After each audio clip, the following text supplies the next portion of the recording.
They say it's all about to end, and while the month of October is just beginning, this is the beginning of the end for EIF on WWE 2K16 as we welcome you in live to BonaFide Fights, the 5th annual all one-on-ones pay-per-view, and this year's BonaFide Fights features a super card. As always, I'm your host, EIF owner Carney, and we are going to be seeing what we hope to be an excellent set of matches. Here tonight, we're getting started right away, too. Do not forget, we want to thank all our viewers that are coming in. We have Jetstar in the game right now because coming up, it's going to be a huge one-on-one. The match is up for those who need to join. Don't forget, tonight's arena is WWE Battleground, which is the battle site for where 8 big matches, including 4 championships, 4 that arguably have championship implications on them.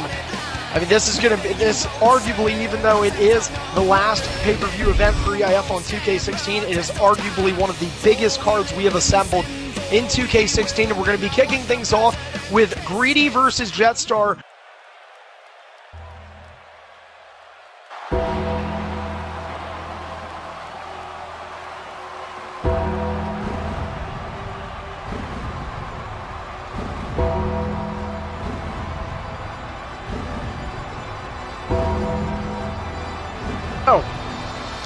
The following contest is our opening match of the evening and is scheduled for one fall. Introducing first from Florida, representing The Undertaker, he is by the Greedy.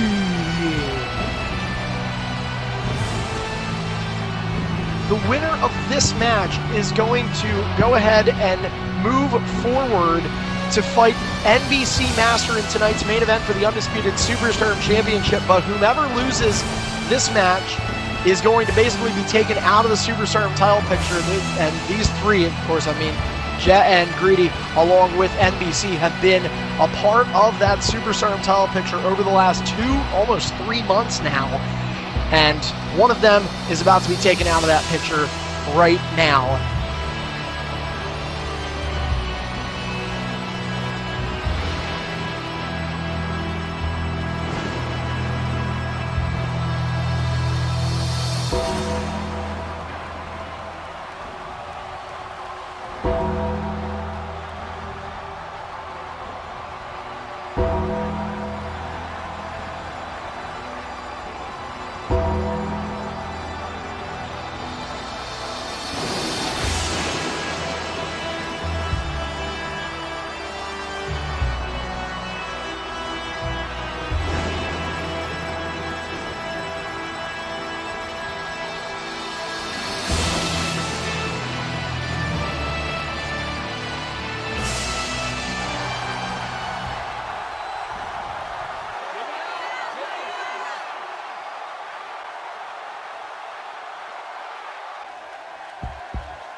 And his opponent from Brooklyn, New York, representing the Demon King Finn Balor, Jetstar.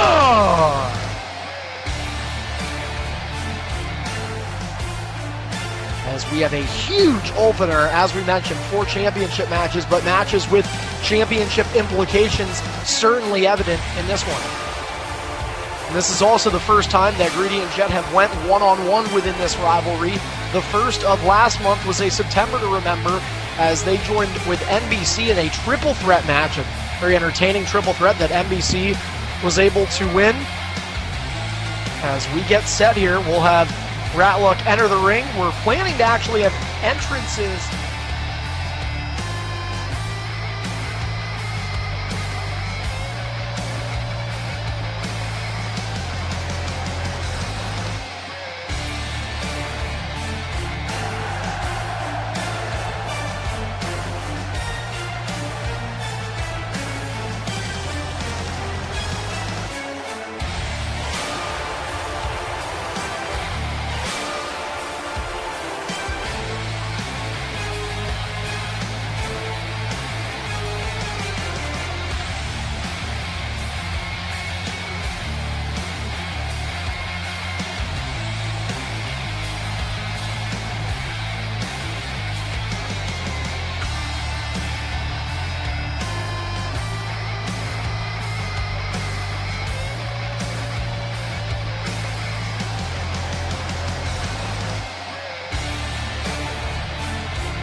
No. All right. Greedy, are you ready? Jet, are you ready? Ding, ding, ding. The comments that make me laugh are from Jetstar. The match that will not is this, as it is a very serious match with the opportunity to move in to tonight's main event. Jetstar and Greedy, two men that have been in hot pursuit of the Superstardom Championship. Jet saw the top of the mountain a couple of times this year, but he has not seen it in a couple of months. Greedy has yet to reclaim the undisputed Superstardom title since revealing that he was EIF's piece that was stalking EIF's Twitter all along, go back to the beginning of July, even late June, where that first tweet was sent out as Jetstar is in control of his opponent. Remember, ladies and gentlemen, if you have never seen an EIF BonaFide Fights pay-per-view in years past, this is an all one-on-ones exclusive pay-per-view. Your rivals, your grudge matches, they all come to fruition here as Jetstar picking up Greedy. Greedy, though, with a clothesline in response. And we understand that people are seeing something that maybe they're not used to seeing on the stream, or maybe the quality is a little iffy. So, guys, we will let you know that we're going to take a momentary break following this match, as right now we're getting the lag that we didn't want to see, but we're seeing it nonetheless. So the combination of things going into the lag tonight, although that was a very short spike as we're back. Jetstar with a sling blade, and Greedy picked up. Another clothesline connecting for the Superstar with the height advantage. The weight advantage heavily in favor of Greedy as well. Remember, the winner of this faces NBC Master, who is Brock Lesnar. As Greedy looking for a decapitating big boot. Instead, he'll miss, go off the ropes, attempt to grapple again. Misses once, twice, he gets it. A little bit of lag, but that's not going to matter now. Jet wasn't going to reverse it. Neckbreaker connects. Stomp onto the ribs of Jetstar. And an elbow drop to follow up from Greedy. And can you, I mean, you look at this card and we talk about it being a super card. If you guys haven't had a chance to see the match card or preview it on the EIF website, trust me, you're going to see all the matches happen tonight anyway. But, I mean, just think about it. Greedy and Jetstar are the opener on tonight's pay-per-view. I mean, this is crazy. Don't forget, we still have Falls Count Anywhere. We have Extreme Rules here to come later on tonight. First ever Aaron and Ratluck in one-on-one on ED. And now Jetstar, though, here on Superstar with a power bomb delivered to Greedy. And I think Greedy may have underestimated Jetstar coming in here. Jet obviously trying to put his A game out. And these two both know what's on the line here. This essentially is a championship match for Jetstar and Greedy. It's an opportunity to earn one, as Greedy with a big boot to the skull of Jetstar, but it is a championship opportunity. And if you lose this, no rematch clause. That's essentially how you can look at it, because if whoever loses between Jetstar and Greedy might as well be out of the Superstardom title picture, as now Greedy wrenching on the arm, and he's using the Undertaker. You know what's going to happen here. Walking the fine line, that is the top rope, for some old school to connect. Jetstar starting this match out with a fast and furious pace, but Greedy has slowed it down to what he wants. And remember, these two are also superstars who have draft picks for the WWE 2K17 draft. That is the next time we will see EIF take action in the ring. Will be on WWE 2K17. 24 Superstardom draft picks. That is a high in the history of EIF since having the ability to reserve draft picks. So if you do not have one, I highly recommend that you do still get one while you have the chance, as Jet will be going from one NXT alumni to another in Chad Gable, while Greedy will continue to represent the man from Death Valley. Now off the ropes comes Jet yet again. Another big boot from Greedy. Just want to point out those HUD bars if you guys aren't looking. Greedy with a finisher, and he might have been just signaling for the finish right there as he throws Jet back on the canvas. Remember, only way to win this matchup in particular, along with many of our others tonight, will be by ring out, disqualification, pinfall, or submission. As Jet tries to hit the running grapple, but Greedy will take advantage with a suplex. Every title but the United States Championship being defended here tonight. United States Champion Nexus Genesis given the night off. He is also confirmed, was set after winning at X2 in a shorter time than what the Intercontinental Championship match took, a much shorter time, I might add. Ended up gaining immunity to walk into WWE 2K17 with that U.S. title. Jetstar and Greedy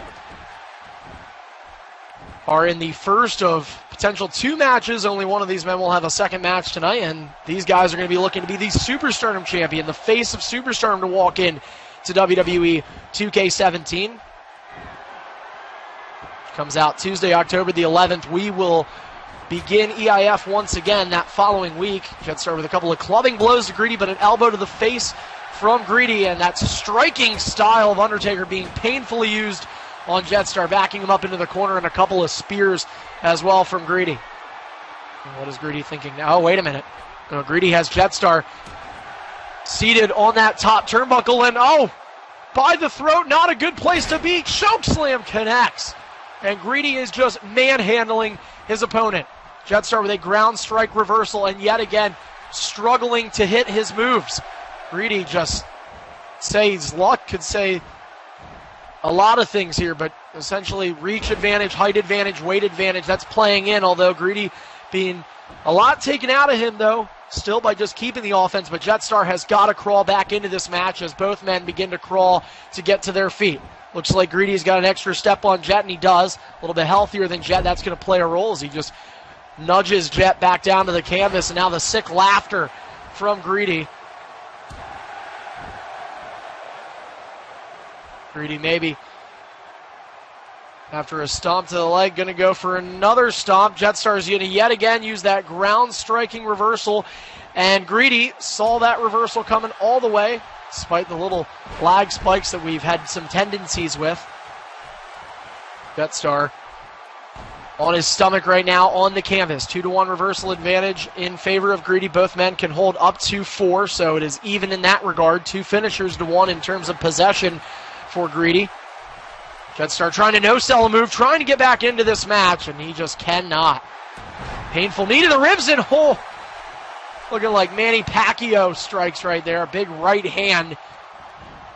Going to cut Jet open, and now Greedy's thinking about ending it off submission, and he's going to look to end him early. Hell's Gate, it's a 1-0 finisher count, but are we going to go past that?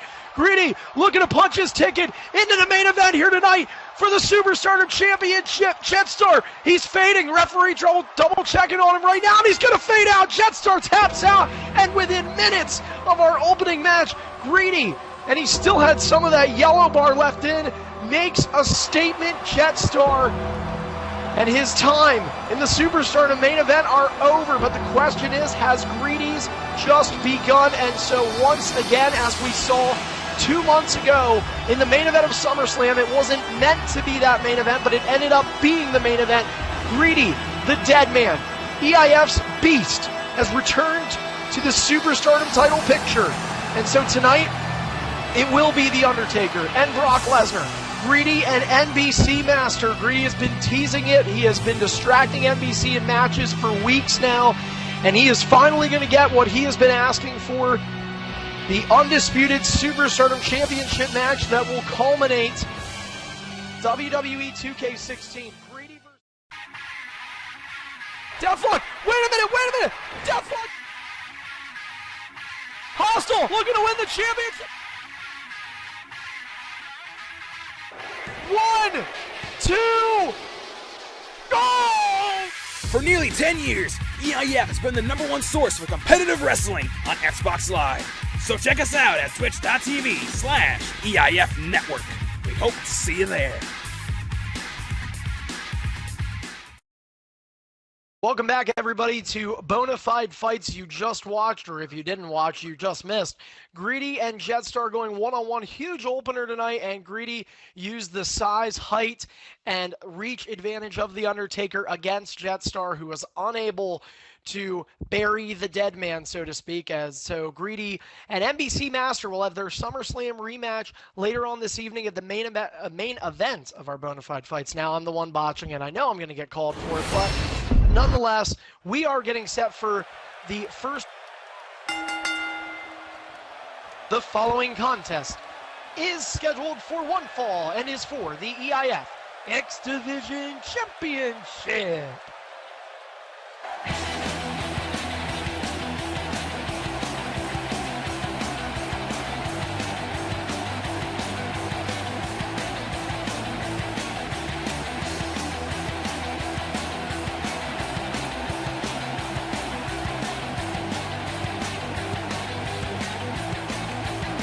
Jolton, a newcomer, Midnight Mayfire, kind of one of the more experienced superstars in that mid-card to low-card area, but we're getting ED, their first crack at this show, and Jolton, for the first time, is in a scheduled pay-per-view match, his first scheduled pay-per-view match. Big opportunity for him, Midnight Mayfire winning a triple threat match against Untamed and Jolton.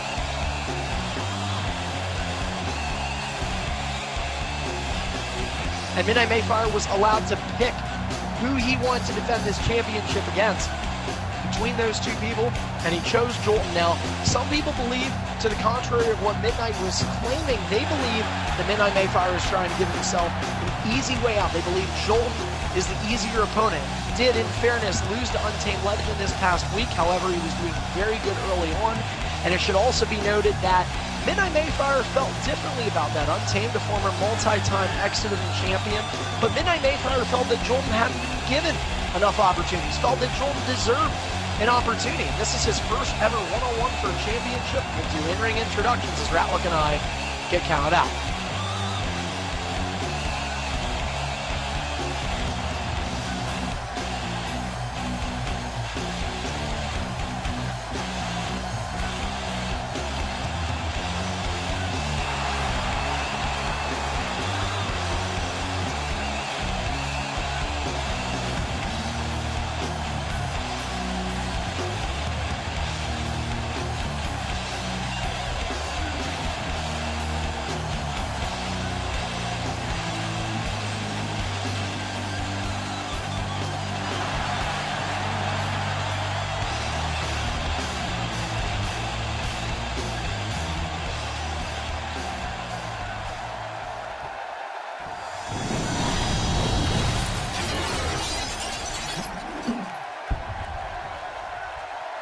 Introducing first, the challenger, standing in the top left corner.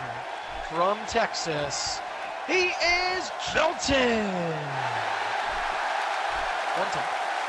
And his opponent, standing across the ring from him, from Detroit, Michigan, the current reigning and defending EIF X Division champion, Midnight Mayfire. 1 taunt.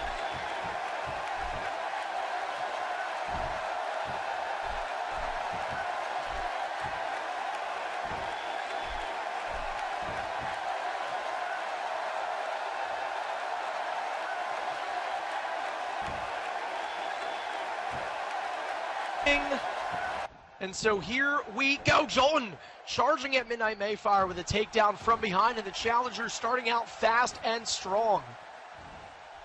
What was ironic about the character selection, which Midnight pointed out prior to getting back on the broadcast, is that both Ratlick and I selected the characters of the Shield, Roman Reigns and Dean Ambrose, 2 characters that both of these men will represent in WWE 2K17, going from Orton and Rusev to 2 members of the former faction known as the Shield. Jolton will represent the big dog, Roman Reigns, while Midnight Mayfire just last evening announced he would be the Lunatic Fringe, as he is right now going to be acting like a lunatic if he's the one that gives Jolton his first championship in EIF. And right now, it's early, but Jolton is looking good. By the way, I want to apologize to all of our viewers. We understand that the aspect ratio of the screen may not be to your liking. Again, we do apologize for that. We tried fixing it, which is why we went off air for a couple of minutes, but we are going to do our best to correct it as best we can in terms of aspect ratio on the screen for you once they are uploaded to our YouTube channel, EIF Archive. If you have not yet subscribed to that channel, please do so before the end of the night.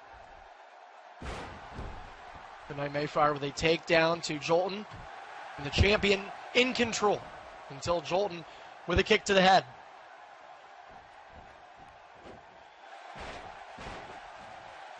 Going with a single leg takedown, a little bit of lag here, which we have been experiencing more and more of in EIF here on WWE 2K16 as we get to the end of it. Do not forget, guys, tonight is our final night on WWE 2K16, so my hope is certainly that this lag will hopefully not only subdue throughout the show, but also be done once getting to WWE 2K16, or I'm sorry, 17.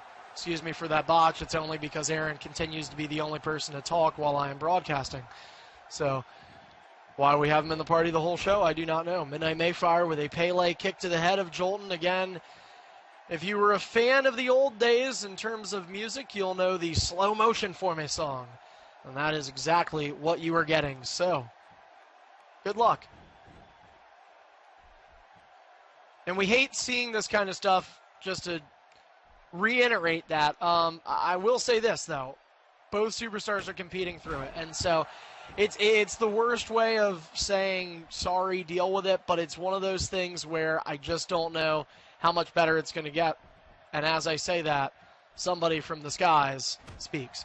Midnight Mayfire hit with an elbow to the leg, and then an elbow to the leg of Jolton, given right back. And now these 2, and I have to give Jolton a lot of credit early on, because I will say this, Midnight Mayfire, who a lot of people viewed as a head-to-toe favorite in this match in just about every aspect, well, Jolton's been giving him a good fight. I mean, you know, it is an extremely laggy match. Jolton has done that move an extreme amount of times, which he will be warned about now.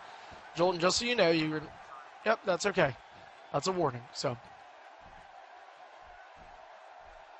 Jolton will eventually take advantage once the game calibrates up to where we should be. Midnight Mayfire is going to be hit in the groin 2 times with the knee. I hate to spoil it for you guys if you haven't seen that move before, but in slow motion, this looks even more painful. Jolton just drives a knee in. Notice referee completely can see that in WWE modern day, a low blow is not legal, but in this case, it is. And now, wait a minute, Jolton waking up Midnight Mayfire. Midnight Mayfire is going to have a really hard time reversing this move, and this is going to be a huge aspect of the match, and unfortunately it has to happen at an incredibly laggy time. And yes, he did get hit with the move. The spear connects for Jolton, and he has a finisher now. You just have to hope that the lag is going to let go. ED makes things a little bit more difficult. Midnight Mayfire going to roll out. Remember, Midnight can utilize the ring count, and that could always, I mean, at some point the connection could always potentially get better. That is one of the things that I guess you risk.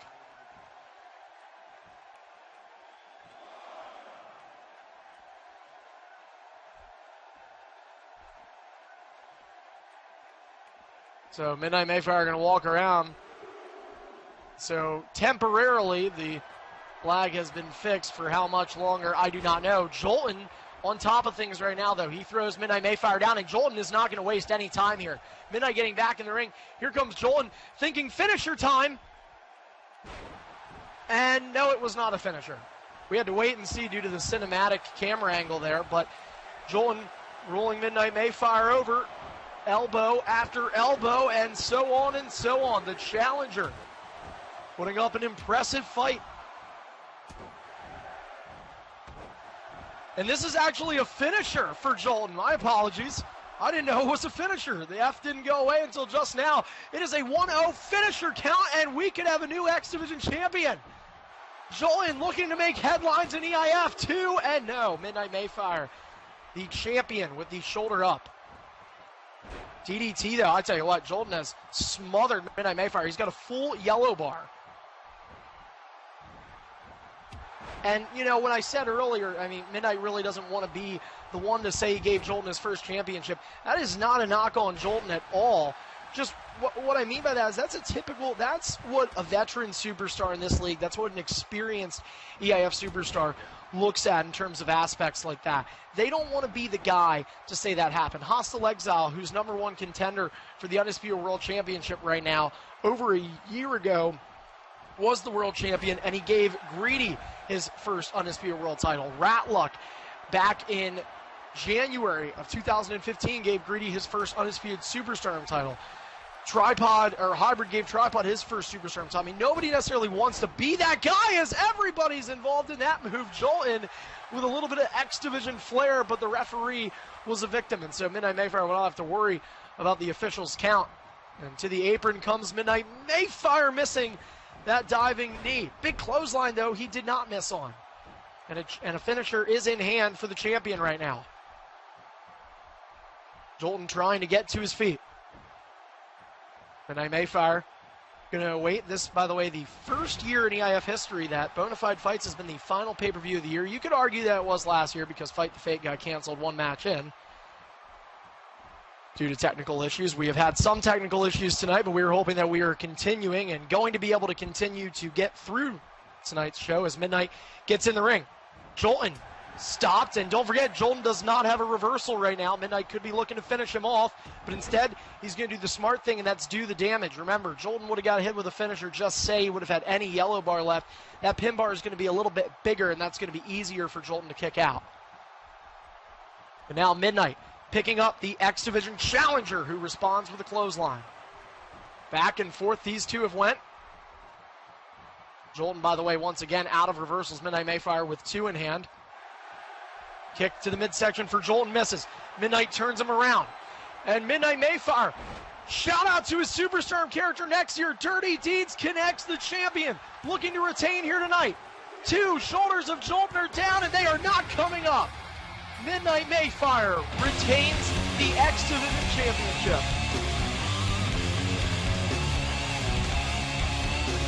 Well, when you have pay-per-views and you put pressure on people, people crack under the pressure. One finisher frenzy. And Midnight Mayfire.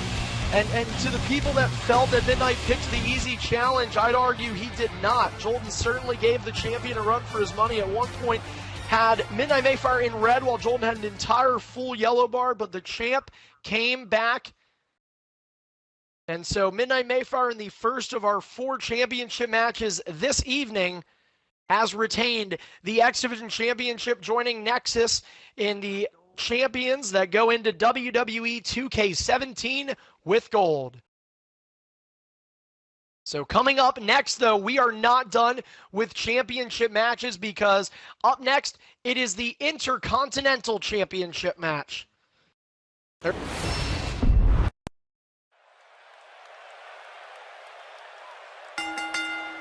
following contest is scheduled for one fall, and this is a no submission Falls Count Anywhere match for the EIF Intercontinental Championship. There's been a lot of trash talk surrounding this match, and it's been by the two competitors. If you follow the EIF network on Twitch, you will know there have been arguments practically non-stop between these guys on Twitter. Headshot Killa and Pepsi Killer, two former Intercontinental champions, and Headshot was the most recent former of the two, but Pepsi Killer in a triple threat match in September to Remember, or I'm sorry, X2 rather, was able to slay Headshot and end his brief two-week reign as the champion. Now, 2 weeks prior to that, in September to Remember, Headshot did the same thing, winning a triple threat against Pepsi. Tonight, they get their first ever one-on-one against each other. Pepsi, a veteran of EIF, October of this year, marking 2 years since he began his career in Extreme International Fighting. Headshot been in EIF for about 6 months, about 5 to 6 months. He's had a very successful career, has beat some big names, and he's looking to add Pepsi Killer to his mantle. Now, Headshot elected to use a rematch clause in tonight's match, which means he was able to pick the stipulation. Rowlock still is going to be watching with me, but this match is going to be Superstar. Remember, the IC title can be defended on either brand, and Headshot chose to make it Superstardom, and he also chose to make it a no submission Falls Count Anywhere match. And so disqualification is out the window. Weapons are allowed. Headshot will represent Kalisto. Pepsi will represent Dolph Ziggler, and that match is next. These two superstars among some of the top superstars in EIF's mid-card right now with main event aspirations.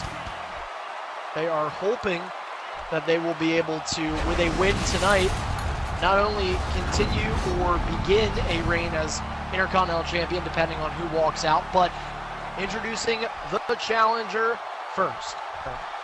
From Garningdale, Alabama, representing Kalisto, he is Headshot Killer. And his opponent across the ring from him, from Toronto, Ontario, Canada, representing Dolph Ziggler, the current reigning and defending EIF One Taunt Intercontinental Champion, Pepsi Killer.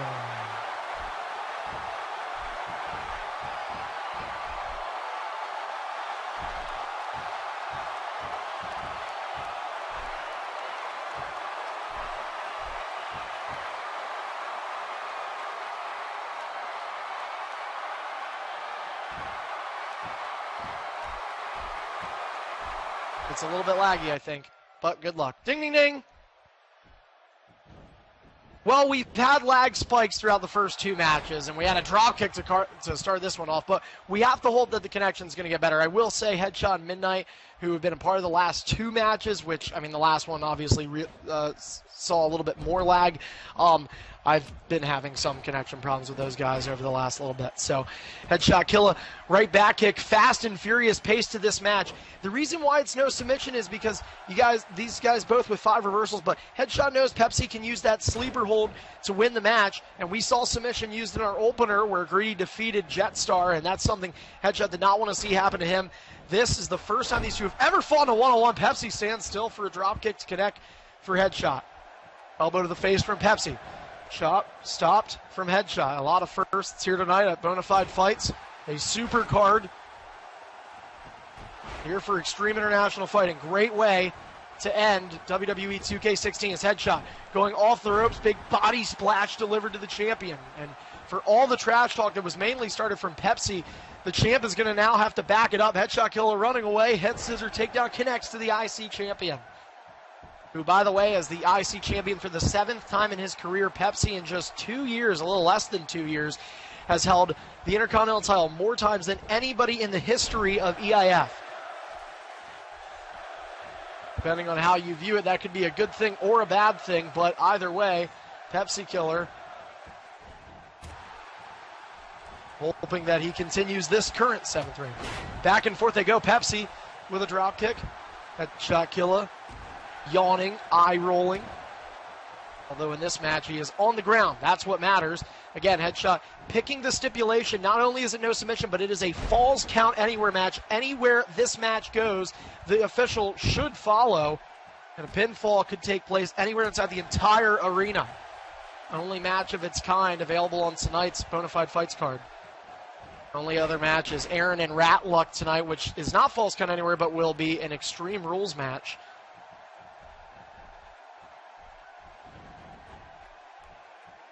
Pepsi Killer thrown down, and while the stipulations may be different, one thing is for sure, weapons are legal in both, as Headshot with the taunt. Pepsi getting back to his feet. He is heavily damaged compared to Headshot. Corkscrew, and he got the ref and Pepsi. And the official cannot get up and disqualify Headshot Killer, and the challenger heading out to the apron, but then will go right back in.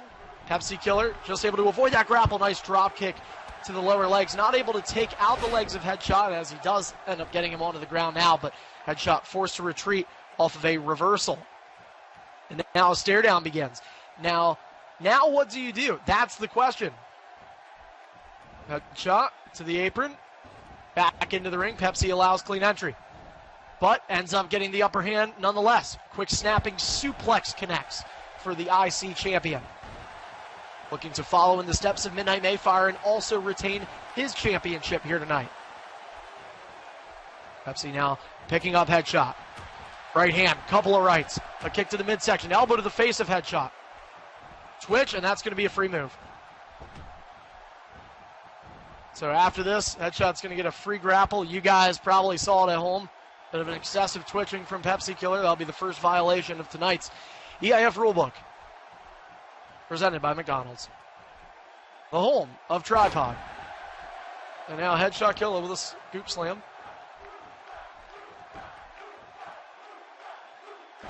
Standing moonsault connects from the challenger.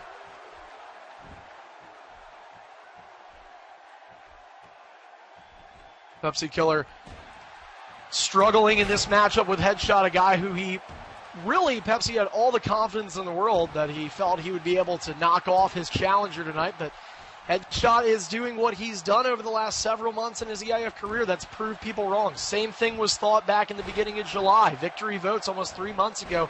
Headshot accepted by being voted in from all his hillbilly friends to fight Ratluck for a second time in the Hollywood Open Challenge, and he beat him in a 40-plus minute match. It was a classic, one of the match of the year candidates from this year in EIF. His Headshot to the top turnbuckle. And a diving frog splash, but nobody is home there. And now Pepsi looking to take advantage, but he got caught on the ropes. This time, there was no twitching. As Headshot now off the rope, and look at this, a little bit of a handstand. Backflip into a head scissors takedown. And Headshot with a hashtag get effed. I don't know if that means what we're all thinking or get farmed, because obviously Alabama has plenty of those. Headshot Killer with a jawbreaker delivered to Pepsi Killer.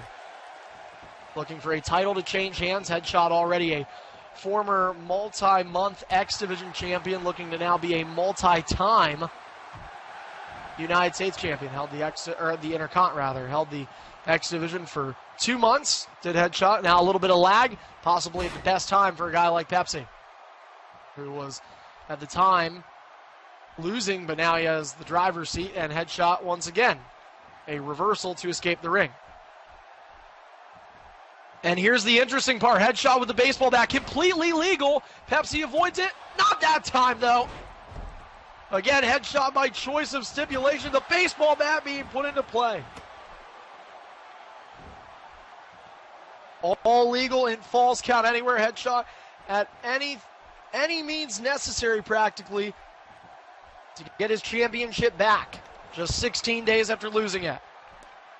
Pepsi in excruciating pain. Headshot has to be careful, though, that he does not overly abuse the baseball bat. He can still get called for it. He's going to throw it to the outside now, but the damage has already been done. Pepsi hit a number of times from that wicked baseball bat. Shots coming from Headshot Killer. Shots fired, should I say. Headshot with a signature and finisher already in his possession. We'll see if he switches over as he picks Pepsi up. Does not, but Pepsi reverses him nonetheless. Headshot, though, with a reversal once again. 1-1 in terms of reversals left. No finishers have attempted to be hit. This is our second championship match of the night, third overall match here at the 5th annual BonaFide Fights PPV. Single leg breaker connects dead center of the ring from the challenger, who is arrogant as ever, but does he have a reason not to be? Headshot has been the better of the two in this match thus far, but he needs to put Pepsi away before he can fully gloat. Knee, he caught Pepsi high there, and now Salida Del Sol connects, and putting him away, he just might. Headshot killer. Up 1-0 in the finisher count, and another one finisher thing. Pepsi lost.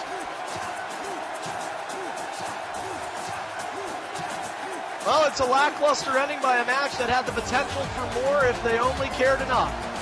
Headshot killer, the new Intercontinental Champion.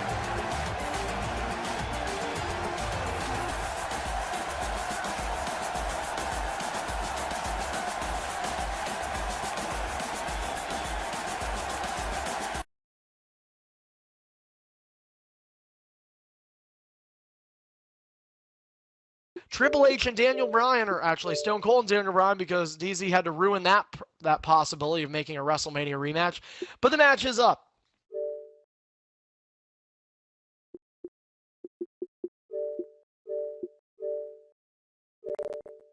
Typically, when I make a number of commentary mistakes, I apologize. Let me let everybody know that right now, while people don't like self-advertisement, prior to EIF tonight, I was doing the play-by-play for ice hockey as well. So, and that was real life, not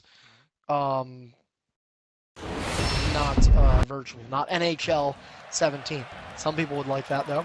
But yeah, so my voice is a little bit more raspy than usual, and I made a couple more errors than usual. But yeah, it's been a long night of commentary, but it does continue. We still have 5 matches set to go here tonight.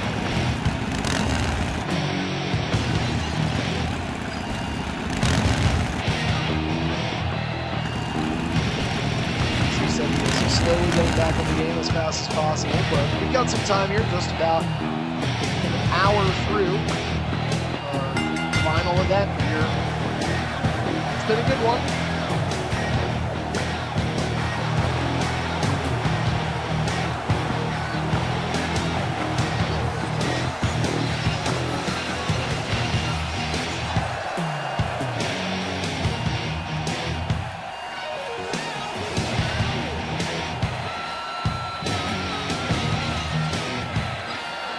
Fans and EIF Superstars watching tonight's pay-per-view live on the EIF Network. We thank all those who are tuning in.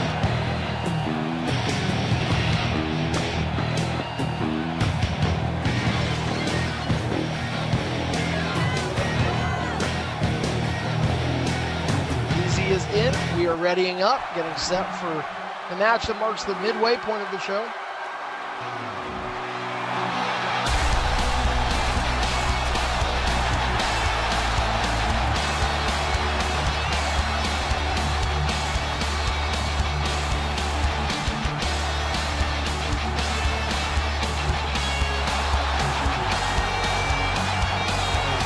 Load in here our third of 4 Superstar matches here tonight. So 1 more Superstar followed by 3 ED coming up.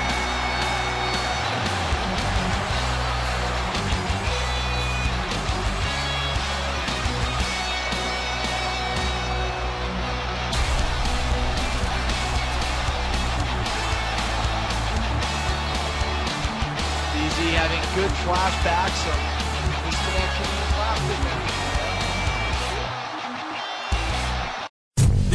Diggity dog. Breaking. Diggity dog. Clean entry, and then later on that following year at WrestleMania, it would be those two 1-on-1 for the Superstar title, where Deathlock would avenge that loss and defeat Tripod for the Superstar Championship.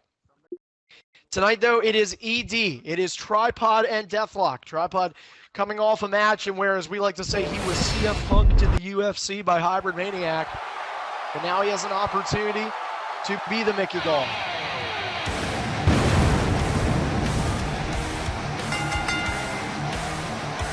The following contest is scheduled for one fall. from West Virginia, Deathlock.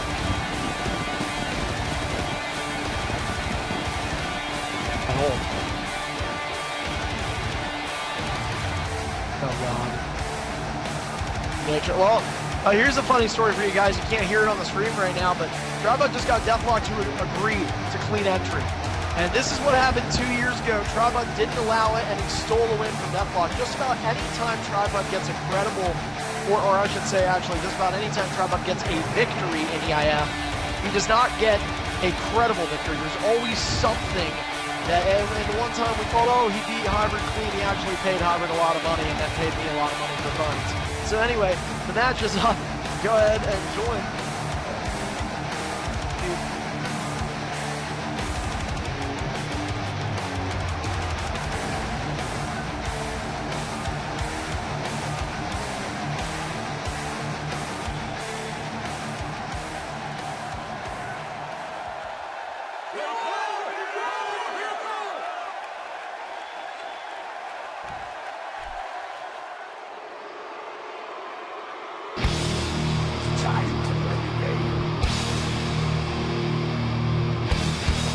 Time to play the game!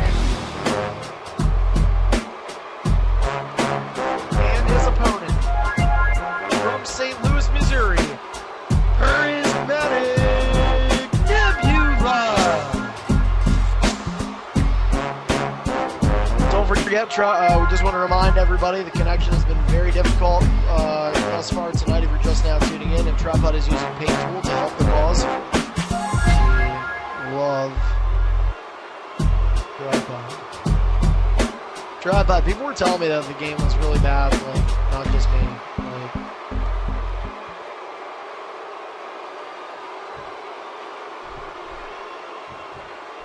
no asking them if they're ready because they don't have a chance and we don't have time. But either way, it is underway. Deathlock and Tripod. It starts out with a devastating boot to the protective mask of Tripod. Had that mask ended up deciding to start wearing about a month ago when an eating incident occurred at a local McDonald's. The burger grease actually shot up into Tripod's pores, and now Tripod already with a big acne problem. In fact, Proactive has been sending him products for free just to help him prevent any future harm to other people's faces simply for looking at him. But tonight, he's going to have an opportunity to go one-on-one with Deathlock, who's going to have to stare Proactive's beehive-faced representative in the face and try to knock off the big one.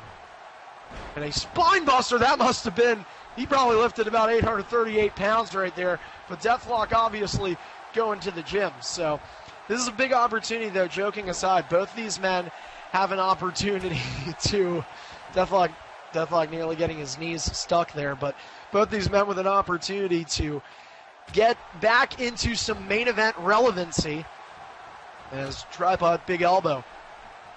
And another elbow to Deathlock. Yeah, I love people are going to argue that. Like, Deathlock with a jawbreaker delivered to Tripod. Tripod returning the favor. And hip toss reversal for Deathlock. Stomping. Nice job for Tripod, able to avoid that stomp. Clean entry is allowed. Tripod misses the drop kick. Deathlock with an Irish whip into the turnbuckle. Goes the EIF Hall of Famer, inducted earlier this year, a two-time undisputed Superstardom champion as well, is Tripod. Feels like he should have been a third time from a couple years ago. Oh, very European uppercut connects for Deathlock. Both men out of reversals, started with 5. And Deathlock could be looking to put Tripod away early here. And keep in mind, guys, Tripod coming off of a match, he was green barred by Hybrid for the world title. This is going to be something big.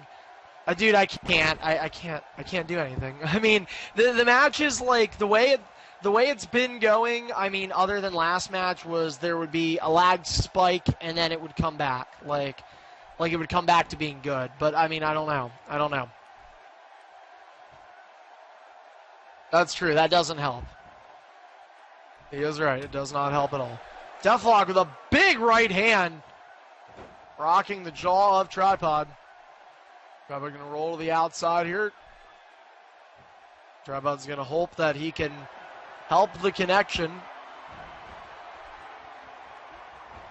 Now Tripod mocking one of the fans outside here. Deathlock not going to Lag or not, Deathlock's going to come right at Tripod. Tripod's got to hurry and get out of there. And Deathlock throwing Tripod back into the barricade.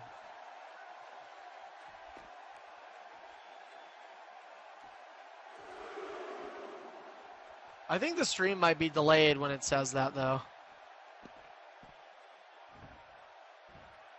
I mean, dude, that's Deathlock, you don't know because you're never here anymore. Yeah, the connection's bad, like, all the time for me now. Like, I might have to actually, like, move out of my dorm next semester because it's just, like, I'm going to try and call IT. My problem is, though, like, thank God we're done doing EIF after tonight for a couple weeks because it'll give me time to, like, maybe do something because I am so busy every day. I just don't, unless... The only way I'd be able to do it is if I was like, hey, I'm going to wake up an hour earlier than what I do to call these people. And, like, I don't always have the desire to do that. So, especially when I don't know what kind of advice they're going to give me. Are they going to tell, like, because I need to call the IT department. Shut up.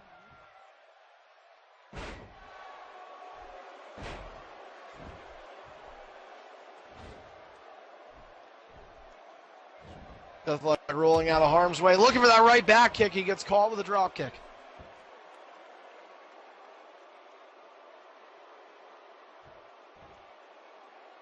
Tripod. Deathlock trying to get to his feet. Well, I will say this, guys. In the hopes of making it better, following this match, Rallick wants me to actually switch over streams. So we're going to be taking a timeout anyway after this matchup before we get to our final 3 contests of the evening. Show is scheduled to go till midnight, but we are supposed to stay with you throughout the show. So I'm going to take a couple minutes after this match. I know there's not obviously a ton of viewers tonight, but we have a lot of EIF superstars that still want to watch these matches live, or even people that want to watch them after the matter of the fact. I know that. But what we're going to do is Ratluck's going to get off the stream. I'm going to do Ratluck Aaron, which, by the way, is next for those that are listening. And then I'm going to get off the stream after that, and then we're going to do the main events. So. You're so dumb. But anyway, well, there was the good connection for 15 seconds. Hope you enjoyed it. But no, I'm done. I have no. Like I said, I'm gonna try doing what I can after this match. I'm gonna see if I can do anything that will help it. I mean, if it doesn't, like I said, I'm gonna do what I can before we get on to 2K17. I do not want to say like I said, I have heard mixed reviews. That is what I have heard. I have heard people that have told me, oh, I'm doing WWE 2K16 games. I'm having absolutely no problems. It's just you. And then I've had people tell me, I'm playing WWE 2K16 and I am having problems that you're having, so don't worry. So, and then the matches have like varied in degrees of lag. So go ahead. Yeah, okay, never mind. You're just gonna be. Yeah, I thought you were gonna be serious to like help the cause. I didn't realize you were gonna be an asshole. But now that I do know. But anyway, shut up. But yeah, like when 2K17 comes out, I mean, like this is what's gonna happen. If 2K17 comes out and it's really bad and it's just like evident like it's me, then what I will do is for the pay-per-views on 2K17, like for the pay-per-views on 2K17, I will make sure I'm at my house for like the regular shows. Just gonna have to do them. If people don't want to do them, then like EIF ends. But yeah, no, like I'll make sure that I'm home on the weekends or like at least home for the Saturdays for EIF pay-per-views because at my house, like I don't think the connection was like I believe. Typically over the last, like since I got Xbox One, and since I've done EIF on Xbox One, I've had better connection at college as Deathlock. Look at this spear!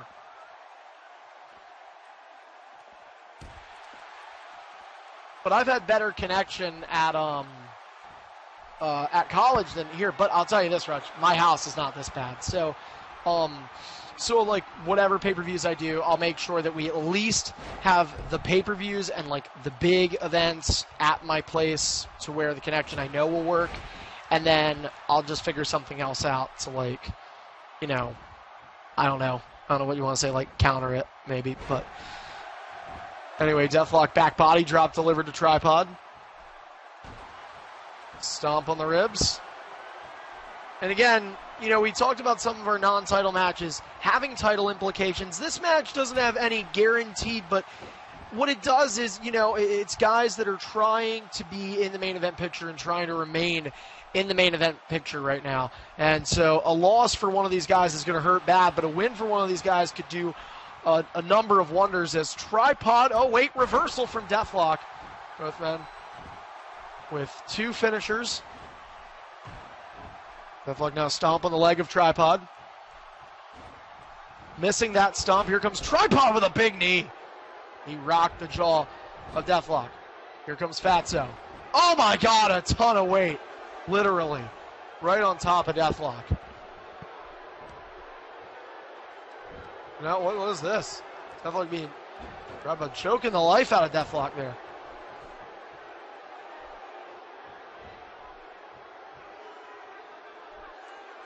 I haven't seen a different side of Tripod in a few years because it's hard for him to turn. Now Deathlock gonna back up. Tripod gonna charge Deathlock, and Deathlock finisher. And the mandible claw. Deathlock pulling some disgusting sloppy sweat out of his pants near the front area. And now let's see, will Tripod fall? 2, no, he gets the shoulder up. And we all know that the get ready for the tweets to be used very seldom if Tripod loses tonight, because he's going to go, and then he's going to leave. But Deathlock picking up Tripod right now. It's lag. Deathlock might take advantage. Oh, never mind. No, never mind. Now it's good. Tripod reverse. Deathlock slipping off the shoulders of the big man. Brings him back, and a nice clothesline connects.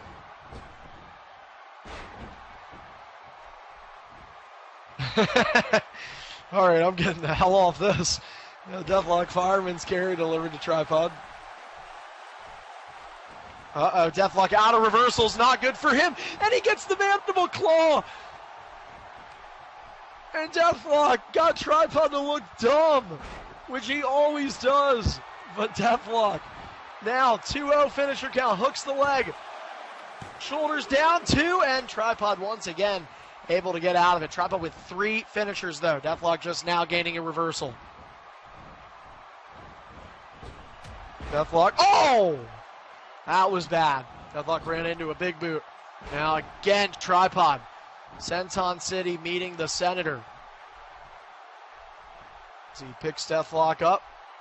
Brings him back to his feet. A little bit of lag. You know Tripod's going to take advantage of it. And Deathlock used a reversal, but I think it was not a finisher. See, it's that random like lag spike. It's so weird. Both men backing up. Deathlock going to head to the outside.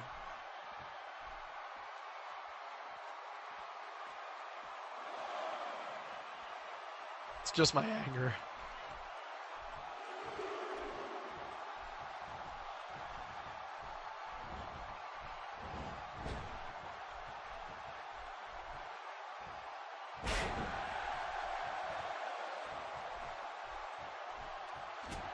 Tripod has a chance. I mean, yeah, there's a little bit of lag, but there's been less than some other matches. Tripod has a chance as he just plays rock'em sock'em with the face of Deathlock.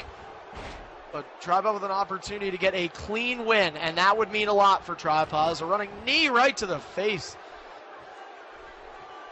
Tripod was in a much worse position when the lag was present, but he's doing good right now. Oh, Deathlock right before gaining that reversal back. That was not good. And now Deathlock's got to roll out of the ring. Tripod not going to let it happen. Tripod sees a win in his near future, and that was not a finisher. That was a signature. Tripod doesn't have the stamina, but he can stall. Tripod can stall. But look at this. Tripod was not able to hit a finisher, and Deathlock has a reversal back. Poor fat bastard just cannot get any stamina. This guy needs to do some treadmill work. They're working on that cardio. Oh, deathlock. Flying forearm, back on his toes. Atomic drop. Scoop slam, and the comeback is complete. And now Deathlock practically playing with planets right now in terms of size. Reversed and tripod puts Deathlock into the corner, forearm. Deathlock is in all likelihood to gain his second reversal back. And what is Tripod doing? Oh, look at this, middle rope. Orton backbreaker connects. Okay, so the quality in this match has been much better, right? Like, obviously there's been some lag spikes, but it's been a lot better. So it's like, so this is the thing I'm debating now. Should I reset it? Because I just don't know. Like, I don't know. I don't know if it's going to make a difference. I really don't think it's going to.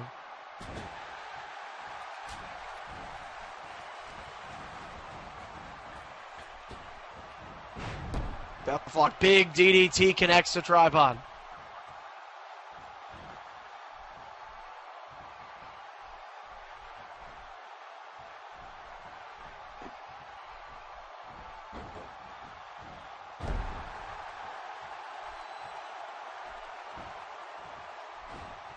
Remember, Tripod with all the finishers that he has, practically has 4 right now.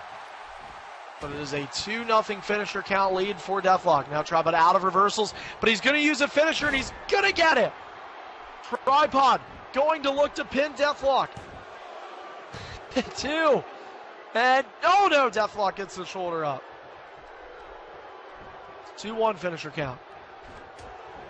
Tripod with 3 finishers once again. Deathlock missing that jab.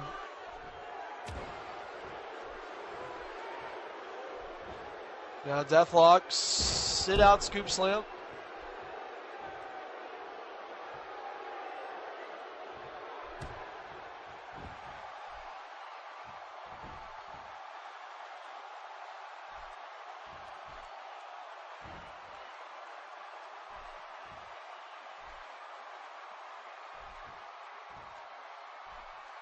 Oh, now there's lag for a little bit.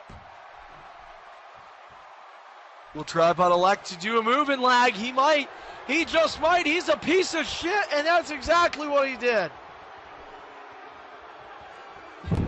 Tripod with a 2-2 finisher count. This time the lag's lasting a little bit longer than usual.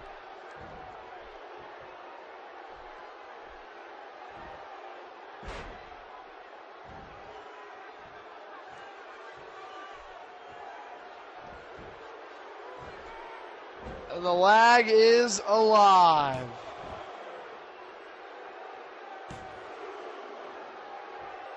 Deathlock got it though.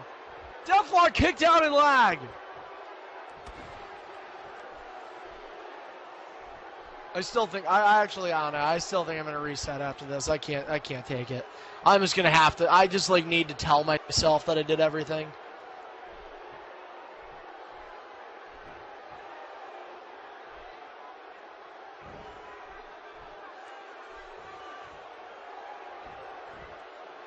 I'm going to.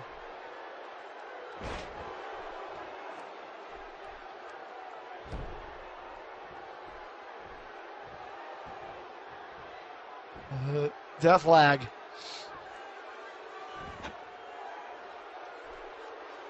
You can follow along using the hashtag EIFDeathLock.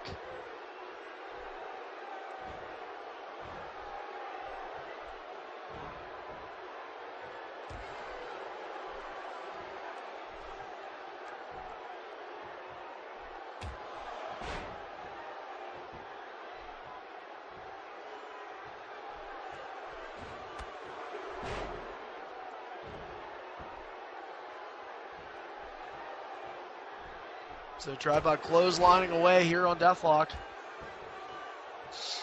Yeah, I know, but they're not long in the way I want it. I hate when you guys do this because you know it doesn't feel good for me, and you guys just make an ass out of it. I know that, Hostile, but I'm gonna try and hardwire this again. Why? Why wouldn't I? I have nothing to lose. Literally nothing to lose. It's either going to be the same or better. I don't think it's going to get worse. I don't care about time anymore. Like, I'd rather I want the quality of the pay-per-view. I hate that this has to happen because every match on this card has been affected by, in some way or another, lag. So, drop out with a finisher, by the way. Opportunity to win the match. Deathlock better not do what he always does. Well, if he does, the referee's vantage point might work. Who knows? One. Oh, he just kicked out. Never fucking mind. Holy hell.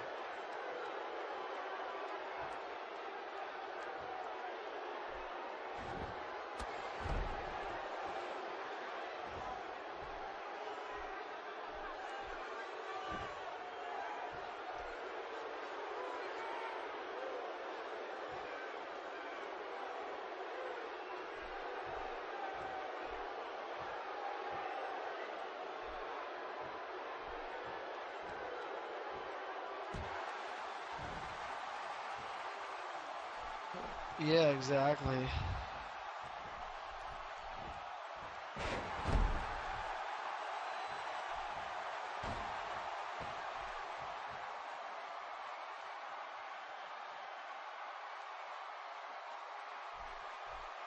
Oh, well then, F him.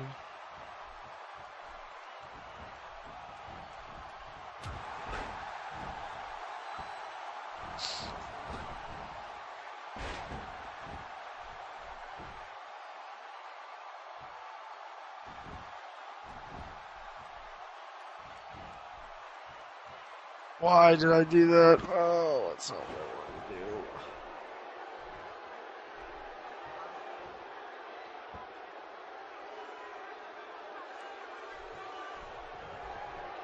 Well, it's a 3-2 finisher count, right?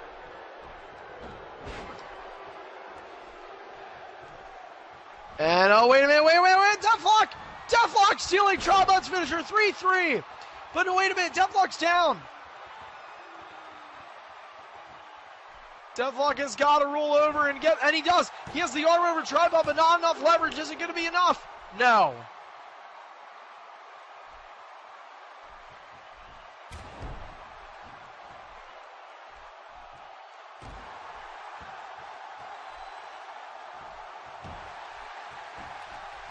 Three finisher count.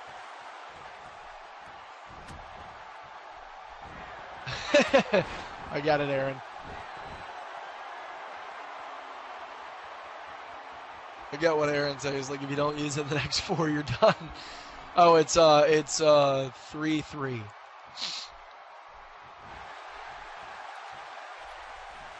That's probably what you're thinking of. 4-2 patty burgers. Wrong. Okay. Anyway, Tribal with a running knee. 3-3 finisher count. These two of all matches tonight have put each other both to the distance more than the others have. And the lag has progressively been bad, although this match has not been as bad as DZ and Master Beat. Still been bad in terms of lag. Yeah. Oh, look at this. Tribal from the middle row. Deathlock, don't look up, and instead he gets hit with the drop kick because he looked up. What a dumbass.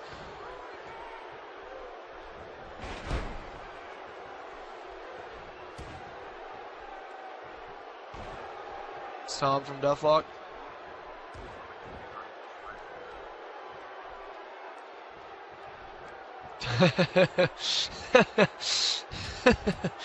Tribal with a couple of fists to the skull.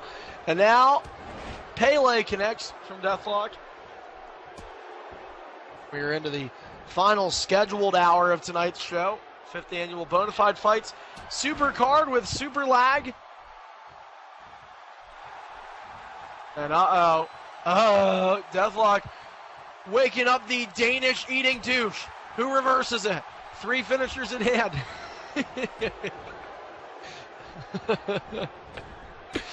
Oh, whoa, Deathlock getting caught.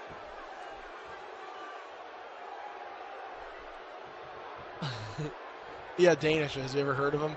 You should know. You used to work at a Sweet Treats. Used to work at the IHOP, the place they made sweet stuff. Danishes used to be sold at IHOP. You know that? Oh, Tripod should totally make an IHOP shirt. I just got that. That would be good. Well, either way. Oh, he thinks he's unique.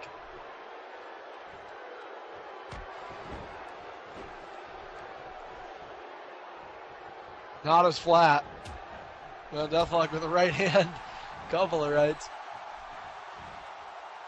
Suplex connecting for Deathlock.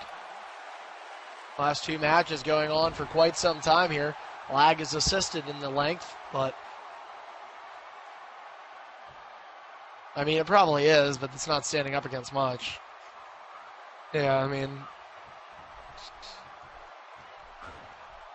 the thing is, the other matches could have been better. It legitimately, it is the lag. That is what it is.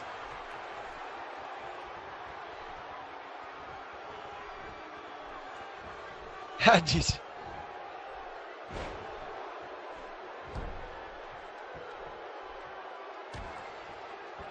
Deathlock with a stomp onto the ribs of Tripod. Kick to the back. Now Tripod brought back to his feet. Clothesline connects. Two finishers versus three in terms of possession. 3-3 each. Tripod said it was lag. It was time to use it, but check this out, guys. Both men out of reversals. Both men with finishers, and it is laggy, and Tripod is scared.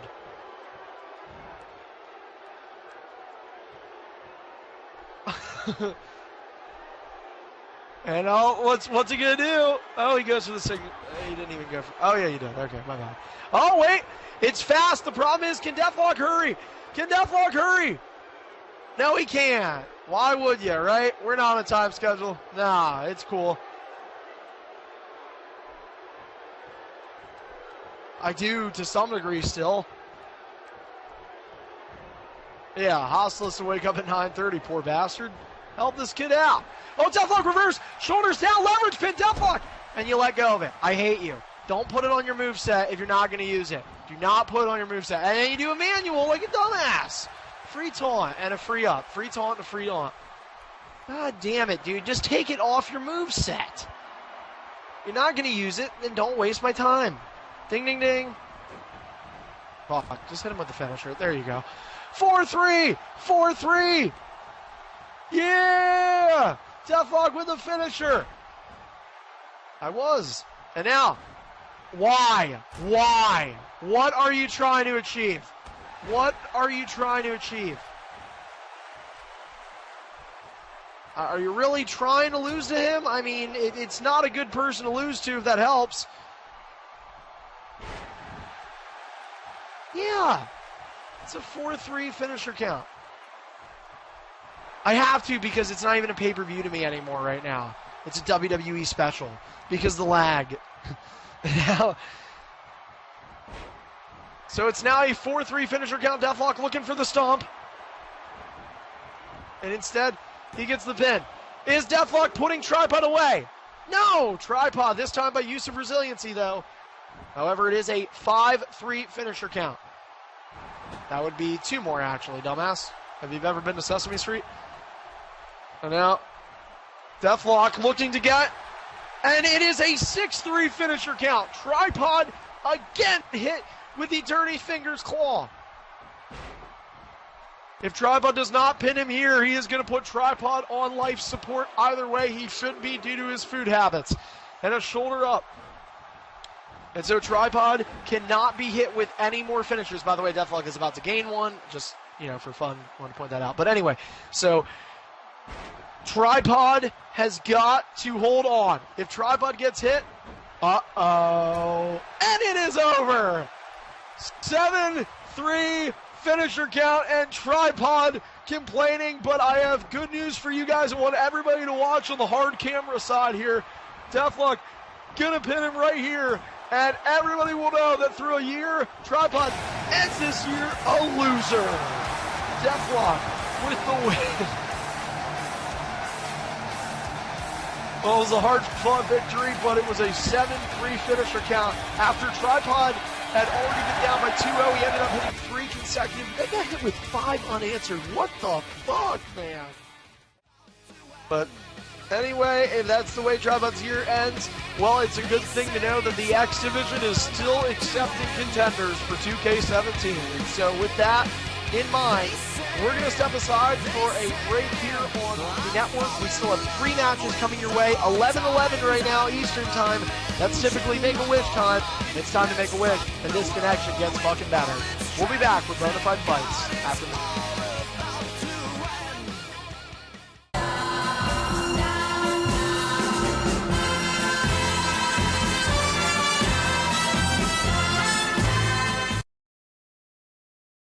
Anyway, we're back here with BonaFide Fights. I don't know that anything's going to change, but I do know that we have more matches for you guys, including something that has never happened before, as coming up next before our doubleheader main events for the first time ever under the rules of Extreme Distortion. 2 legends will meet. One of them is a Hall of Famer. The other, if he continues to be a piece of shit to me, will not, but many think will. Aaron will go one-on-one with Ratluck coming up next in an Extreme Rules matchup.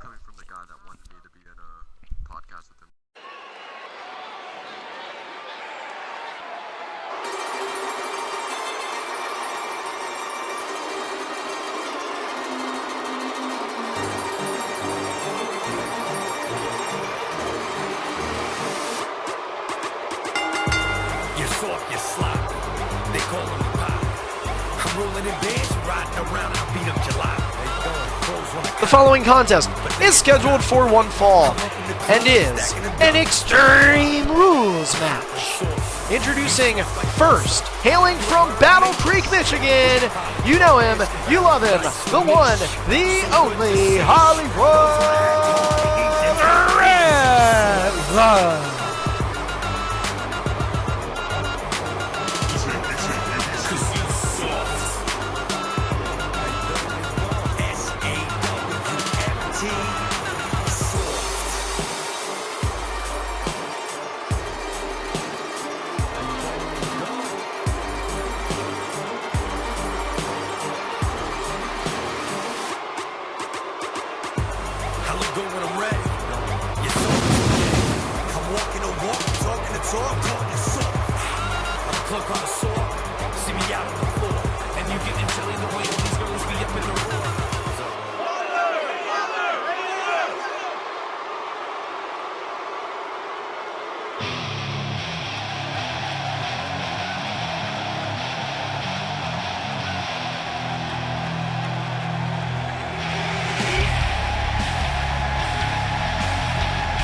And his opponent from Columbus, Ohio, Aaron Phantom.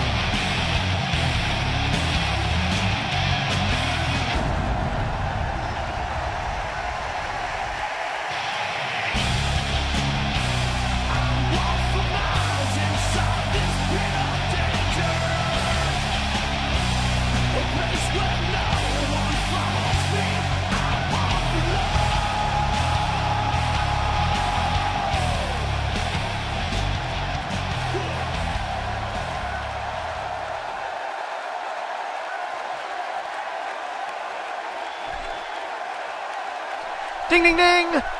And we are underway. 2 legends meet here in the ring for the first time in their 4- and 6-year careers, respectively, under the Extreme Distortion rules, under Extreme Rules. Anything goes. It's all good in the hood. It is our pre-main event to the 2 World Championship matches that take place, our 6th of 8 matches overall. And Aaron with a decapitating kick to Ratluck. Aaron, a finalist in this year's BFG tournament. Ratluck, the winner from last year's Battle for Glory All-Stars tournament.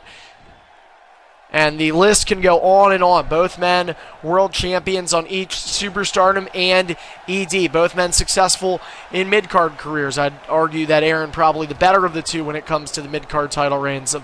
Guys have both been a part of stables together. Both been a part of factions that cease to exist for Twitch purposes and a lot of other reasons. So either way, Aaron down on the ground, and Ratluck, well, we see NBC Master do this a few times on ED. He won't be shooting any hoops tonight, but Ratluck is balling. Elbow drop to follow up. Aaron flops on his stomach like the pancakes he used to flip at his old job. Now he flips dog testicles when given animal physicals at PetSmart. Aaron to the outside. Onto the apron, and well, in Extreme Rules where anything can go, Ratluck will wait, and Aaron grabs a steel chair, and Ratluck over the top rope, falling on top of him, and now the Hollywood movie star begins to dig. Ratluck with a sledgehammer right to the ribs of Aaron. Extreme Rules, we saw the baseball bat come into play in our IC title measure. Ratluck continues. The hell else is on that side?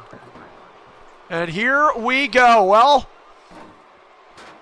I haven't been too happy tonight, but for somebody that's on their computer with good internet access, unlike mine, you might have wood, because there's a table out. And now Aaron brought to his feet. Ratluck, reverse fireman's carry, caught his legs on that announce table. Aaron trying to give Ratluck a leg there, and instead Ratluck with a takedown from behind.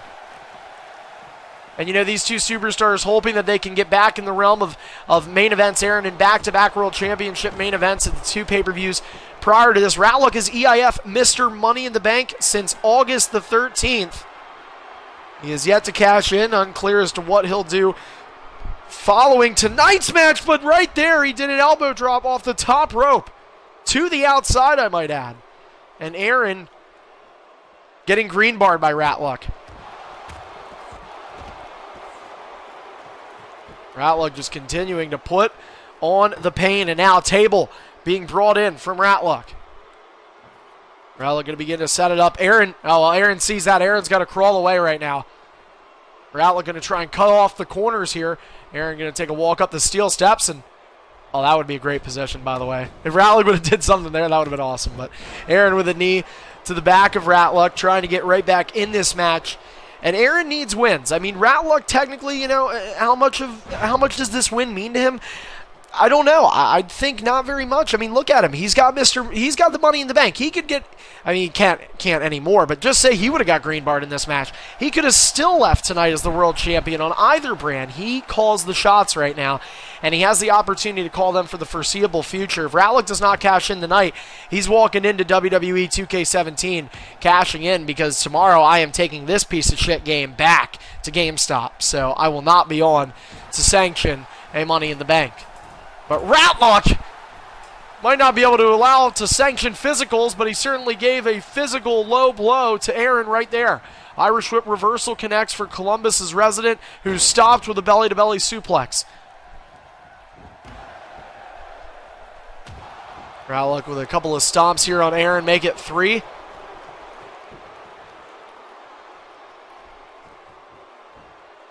And ED continues, and will wrap up with the final Extreme Distortion match on WWE 2K16, because coming up after this, it is Hybrid Maniac and Hostile Exile for the Undisputed World Championship. We still have to come after that. Greedy and NBC, we learned earlier this evening in our opener, after Greedy defeated Jetstar, that it would be he and NBC for the Undisputed Superstar title. Brock Lesnar and Undertaker once again here tonight.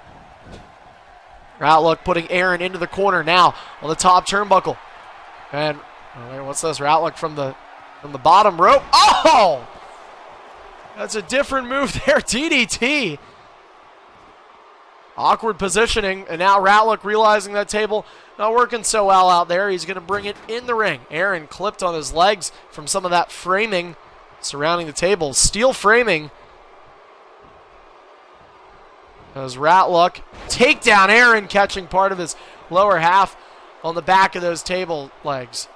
Aaron now brought back to his feet. Ratluck raking of the eyes. Downstairs he goes again. Aaron falling on top of that table. Ratluck's going to take it from underneath him. And Aaron in recovery mode. This has been a beatdown right now.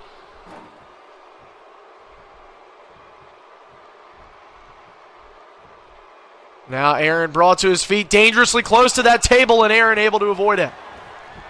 Clothesline connects for Ratluck. People all around EIF and beyond are now crowding in to the Twitch chat, crowding into the Twitch room, trying to watch this matchup because they realize the importance. It doesn't need a championship. Aaron and Ratluck don't need a championship to make their match big. Right now, Aaron is falling flat on his face, or I should say his back, after that code breaker. And Aaron is not where he wants to be because that table... Oh, wait a minute. Oh, Aaron thankfully pushed away from that. Ratluck tapping on that elbow, and what distance from the middle rope and beyond. Do we have more viewers than 11 this time?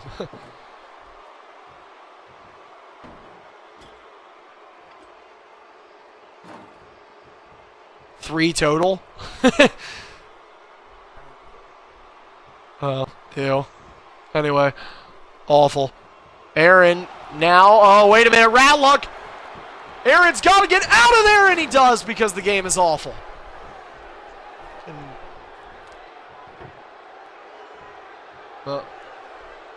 Ratluck gets booed. Ratluck gets booed.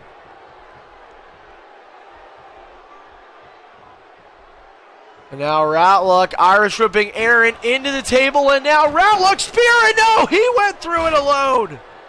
Table for 1, not that gay WWE shit. And now Aaron, no offense to anybody that's, well, you know, sorry, Greedy. And now Aaron, all of a sudden, a turning point as Ratluck put himself through the table.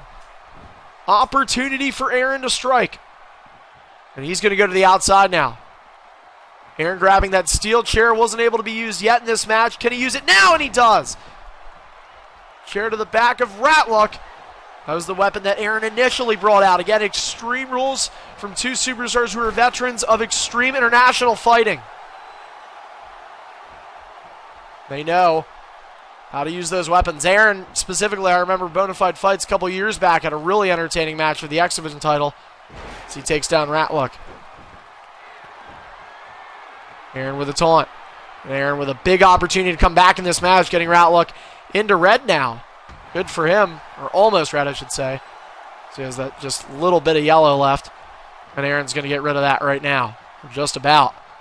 He's going to wait for Ratluck to make some movement right on the back of the Hollywood movie star.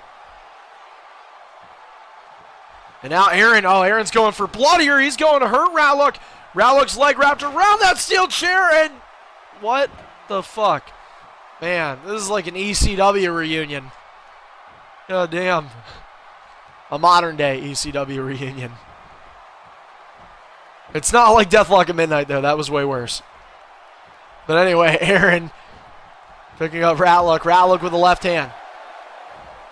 Oh no, Aaron, Irish whip head first into the steel chair. And into what remains of that table. Ratluck now looking underneath. Does anybody notice that? Oh, and here we go. We've got a ladder, by the way. There was a piece of the table behind the crowd in like the back left corner. So, I don't know if anybody saw that. But Aaron now, Tiger Bomb connects, and notice Ratluck bringing in the ladder to complete the TLC. The same weapon Ratluck had to climb up and ascend to get his Money in the Bank briefcase he currently possesses. And now, oh, Ratluck, smart move there. Aaron looking to knock him out with that ladder shot, possibly aimed for the back of the head.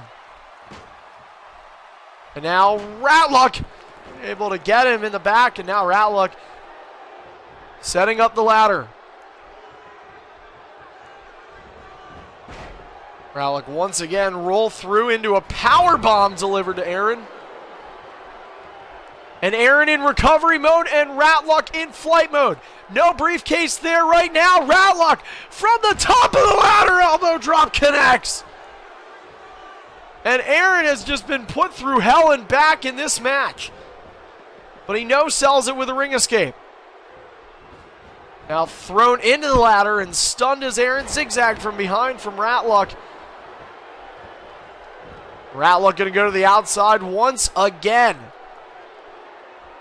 Redecorating the furniture here tonight. Another table being brought in. Ratluck hit a finisher?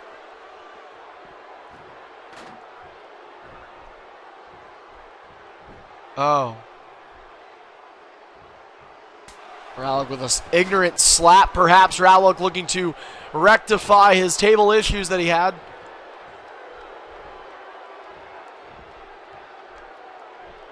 Aaron, reverse. Now, oh, wait a minute, Aaron using that table. I thought he was going to use it in the setup animation that you can do with that. But instead, Aaron's just going to chop away at Ratluck. Drop kick connects. That table is slightly leaning right now. I mean, I don't know that it would work like that. Shout out to Headshot Killa, a man who defeated Ratluck and hit that signature a number of times on him. Ratluck going to set the table up once more. And is Ratluck thinking it? Slap to the face of Aaron. Aaron rolling towards that ladder. Is Ratluck going to go for the finisher? No. I don't think that Ratluck's going to really be able to do much right now. He's got the ladder set up for whatever reason that is. I don't know. Aaron. Oh, wait a minute. Ratluck. And Aaron goes right next to the table. God damn it. But Ratluck probably going to go for the pin here. 2-0 finisher count. Then again, it was. Oh, wait a minute. Ratluck putting Aaron on the table. Wait a minute. Ratluck trying to make a moment that will last a lifetime here. Aaron's got to get off that table. Ratluck looking for the elbow drop through the table, and Aaron avoided it. But wait a minute. Targeting an issue and zigzag connects, and Ratluck is back, and that is why, well, Aaron randomly had to target me. Ratluck has done his best to extremely accentuate the crowd here tonight, but it might be time to call it quits as he goes downstairs on Aaron. And the unfortunate thing with those spots is when, like, they don't, like, because here's the thing. Like, you hit the elbow, and then both men are up within a second after you miss an elbow through a table. Like, it should be, like, you should be dead. Like, it's just not. So it makes it bad. It makes it look bad. They need to fix that. I doubt they would next game, but I doubt they actually ever will. But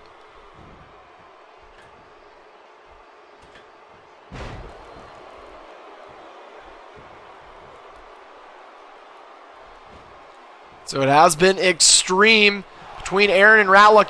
Yeah, honestly, I don't know. Maybe it's just me. Oh, wait a minute. Ratluck! Finisher! An opportunity to put Aaron away with the third of the night and the first to be pinned upon, and Aaron able to kick out. You know what this match reminds me a lot of? I watched it. I don't know how many people elsewhere did. But the first Matt Hardy, Jeff Hardy match at Slammiversary, like the Brother Nero and the Broken Matt Hardy. If you watch that, like, Jeff Hardy just basically did a bunch of crazy shit to Matt, and Matt occasionally had offense. That's basically what it was. That's basically what this is. So, either way, Ratluck.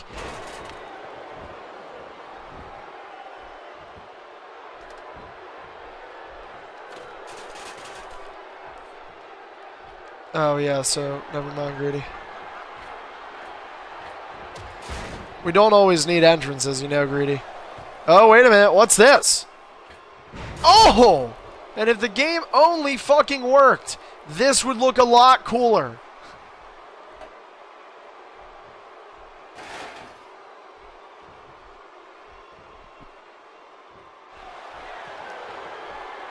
And another finisher onto the table remains. Go, Aaron.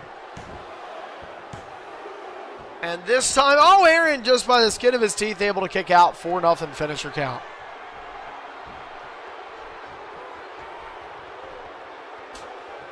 Like ignorant slap right across the jawline of Aaron, who has just been in desperation mode about 5 minutes into this match.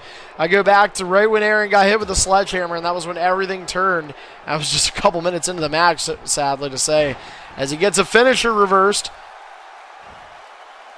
And scoop out slam. Again, table remains. Gotta be hurting.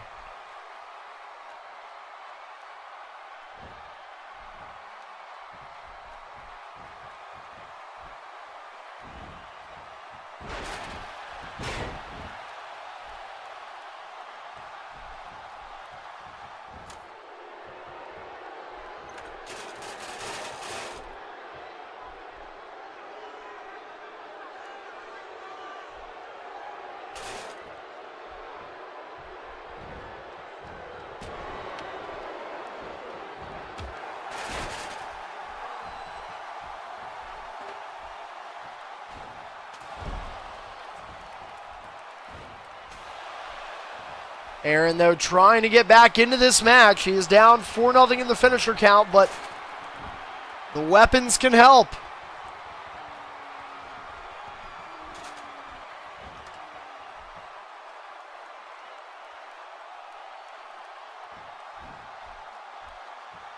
Aaron just waiting.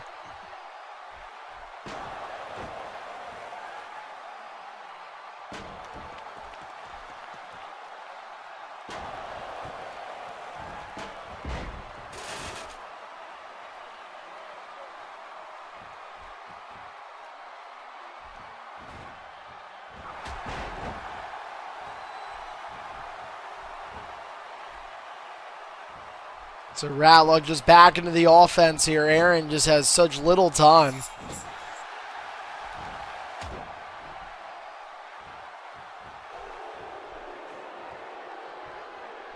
Ratluck again with a finisher, and this time on the ladder. 5-0. I don't know that Aaron's getting out of this one, and the answer is no. Two legends meet. It's Rock Cena-esque. And Ratluck proves to be the better one here tonight. Mr. Money in the Bank, and for a reason. And guys, we are going to take another commercial break here. It should be our last one. At least I think it will be. As when we come back, it is time for our double-header main event. 4 superstars, 2 championships, 2 winners, 2 matches left for EIF on WWE 2K16. So when we come back, we have more action coming your way here on the 5th annual BonaFide Fights.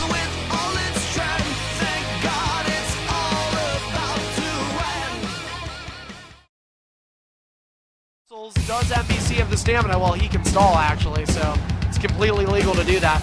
And he's going to go for the F5. 1-0 finisher count. NBC maybe trying to make a statement by looking to pin DZ. And he has the opportunity to do so right now. A little bit of lag. Is DZ going to be able to get out of it? And he is not. NBC will walk in to BonaFide Fights, and he will put it on the line against the winner of the Jetstar and Greedy one-on-one match that will take place earlier that evening. Into the pinfall, and we can see an early end to Tribut tonight, and that is what we're going to get. One finisher. I don't think we had a whole lot of lag, but I can tell you this much. We had a green bar win for Hybrid. That was decisive. That was conclusive. And now, at the final pay-per-view and event of WWE 2K16 for EIF, we are going to see for the first time in this game, arguably, maybe you can't even argue it, the top 2 EIF superstars in ET. It is Hybrid Maniac versus Hostile Exile, and it is coming your way live on the EIF network. Everything is perfect. Everything is set. And that's it. You can't tell me to stop it. You can't tell me not to play it. And that's it. Revolve around yourself. It's you and no one else. Hard for me to stay. Swinging low tattoos.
to get worse.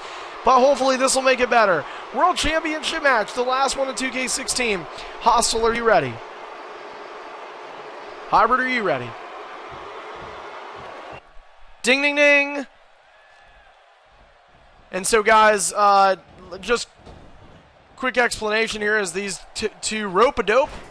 Hostile with the first use of reversing tonight, and it is against the world champion. Remember, we now know the mid-card champions who will walk into WWE 2K17 with the championships. We know that Midnight will be the X Division champion, Nexus will be the United States champion, and Headshot Killa will be the Intercontinental champion walking in. So 1 for 2 in terms of title defenses tonight, 3 and 4 coming up.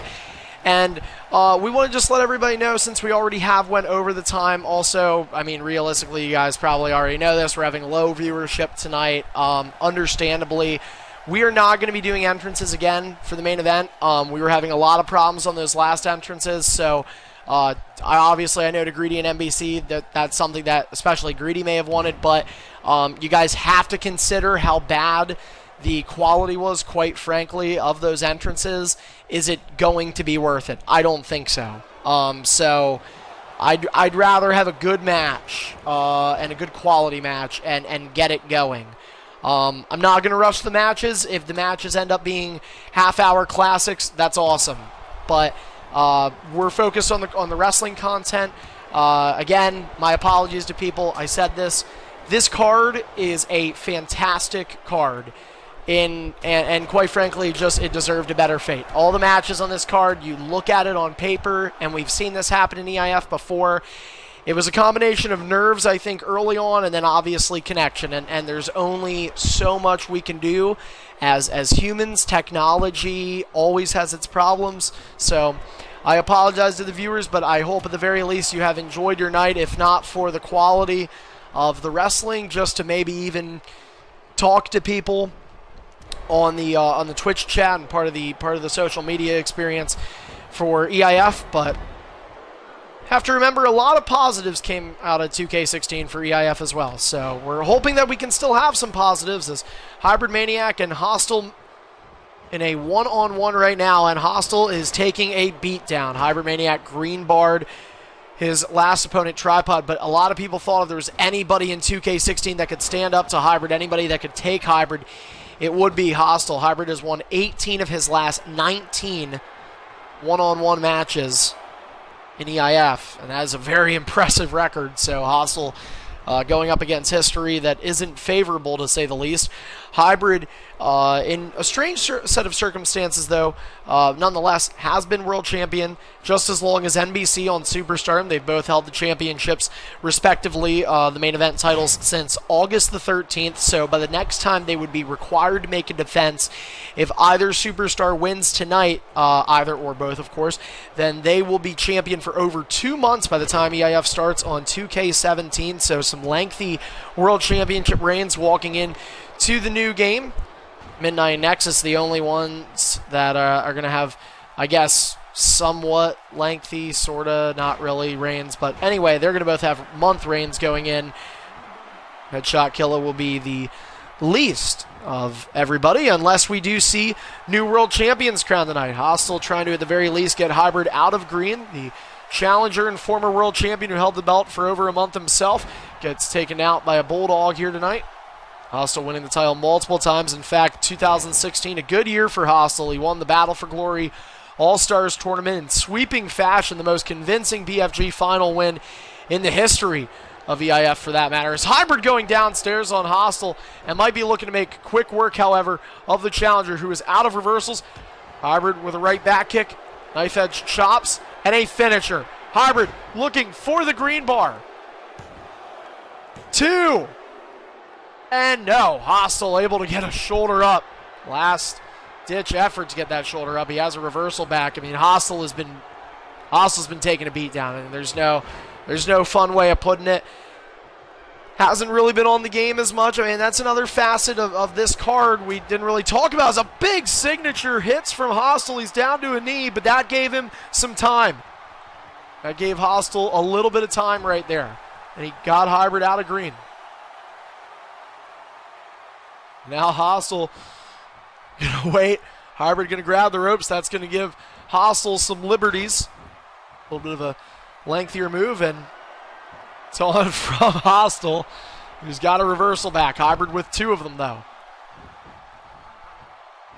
Hybrid slowly but surely getting damage put in on him by Hostile Exile, the former champ, crawling back. Mentioned the BFG win, and even though he didn't win at this event that we're going to talk about, big opportunity for Hostile. Is for the first time in 5 years he got to main event a WrestleMania, only his second WrestleMania main event for a guy who is a 3-time Mr. Money in the Bank winner.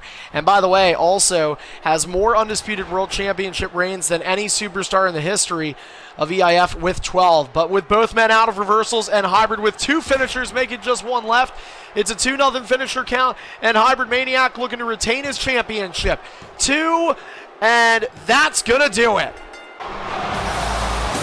Well, there is 1 match left in a card that just, as I said, deserved a better fate, but Hybrid with quick work. And sometimes in the main event, guys, it can be the slimmest of margins of error. And in that case, Hostile made an error. Hybrid made sure that he would pay for it. And so Hybrid will walk in to WWE 2K17 as the undisputed world champion. His reign will have surpassed 2 months. And there is another superstar whose reign can surpass 2 months, and that is if he can win this match. For the last half year, NBC Master, since the turn of the draft, has been the face of superstardom, has been the man to beat the non-created brand, and he has driven storyline, and a story that we didn't really know started back in late June, early July, but it did. Greedy revealed later on in August at SummerSlam, following a Hell in a Cell match between NBC and Jet, he revealed that he was EIF's beast. And since then, he has been a thorn in NBC's side ever since. Tonight, we look to close the coffin on the biggest superstardom rivalry of the year. Jetstar already taken out of the equation, but coming up next, it is Greedy and NBC Master, The Undertaker, and Brock Lesnar for the undisputed Superstardom Championship. The following contest is the main event of the evening and is for the undisputed Superstardom Championship. Introducing first, he is the challenger, standing in the bottom right corner.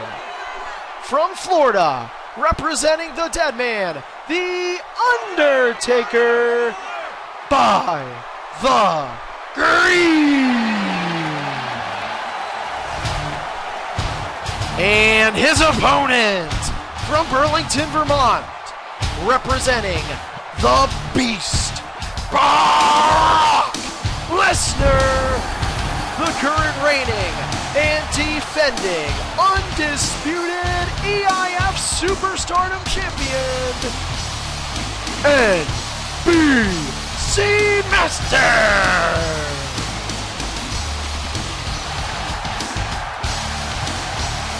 All right, so Rowlick has just confirmed with us that he is not going to, he will not cash in unless it is after the match. So Rowlick and I will watch. We will then get eliminated.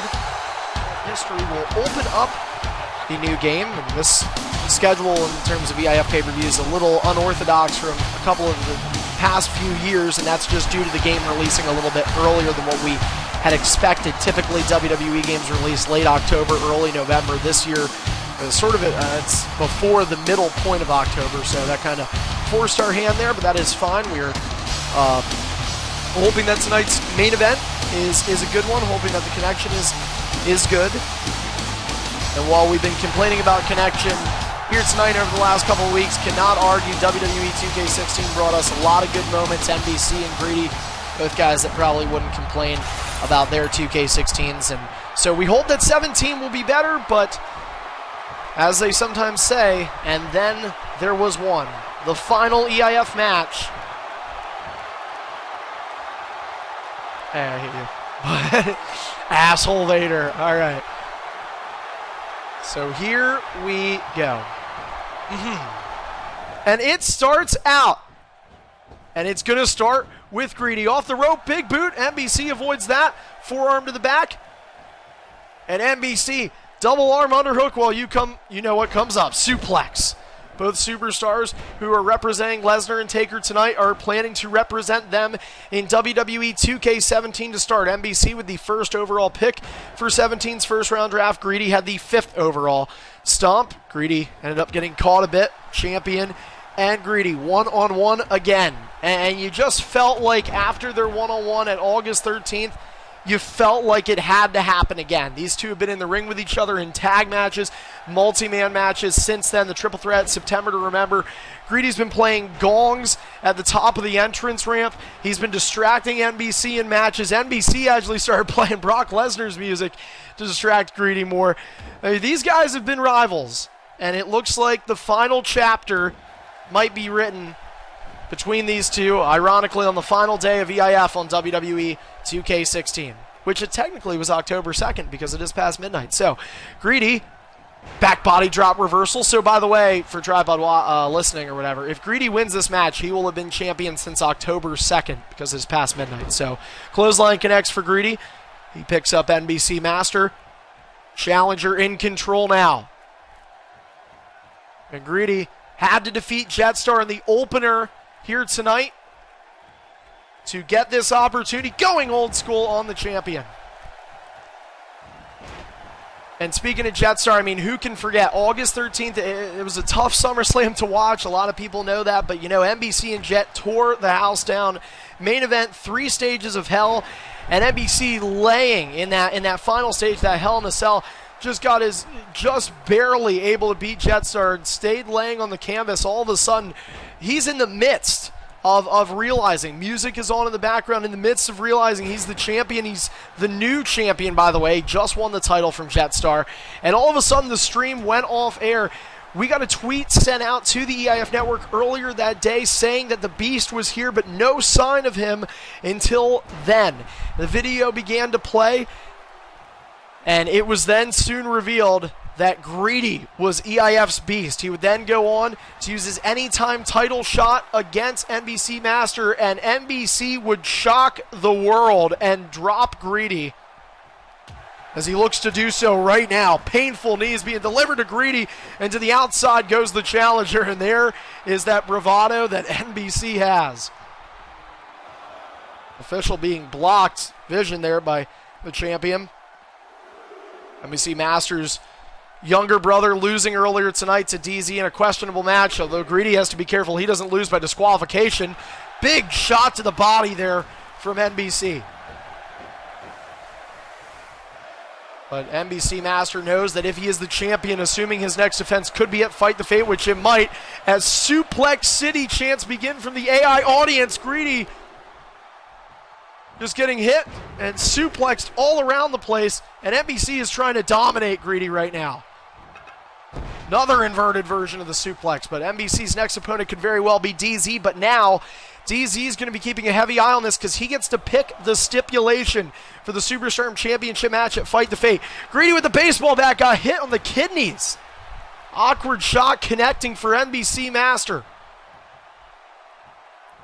NBC waiting and just planting Greedy. I mean, bombs with these hands.